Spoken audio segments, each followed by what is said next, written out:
Rangpur medical college হাসপাতালের কোয়ার্টারে অনৈতিক কার্যকলাপে জড়িত থাকার অভিযোগে এক চিকিৎসককে আটক করেছে স্থানীয় জনতা। পরে তাকে পুলিশের কাছে সোপর্দ করা হয়। জানা গেছে, আটক ব্যক্তির নাম ডক্টর AVM মারুফুল হাসান। তিনি রংপুর মেডিকেলের ICU ইউনিটের ইনচার্জ এবং ডক্টরস অ্যাসোসিয়েশন অব বাংলাদেশ ড্যাবের রংপুর বিভাগীয় সাংগঠনিক সম্পাদক। ঘটনাটি ঘটেছে মঙ্গলবার 5 আগস্ট বিকেল 4:30টার দিকে।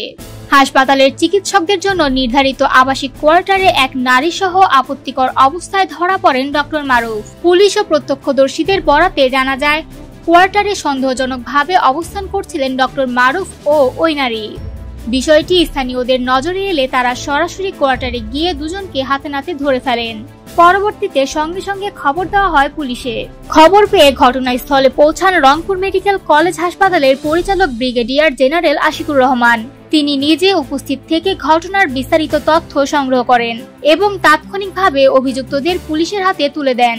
রংপুর মেট্রোপলিটন পুলিশের কোতোয়ালি থানার ওসি আতাউর রহমান জানান, ঘটনার খবর পাওয়ার সঙ্গে সঙ্গে পুলিশ ঘটনাস্থলে যায় এবং দুজনকে আটক করে থানায় নিয়ে আসে।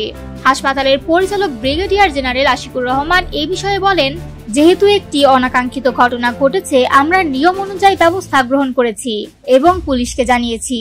এখন আইন অনুযায়ী পরবর্তী পদক্ষেপ নেবে পুলিশ।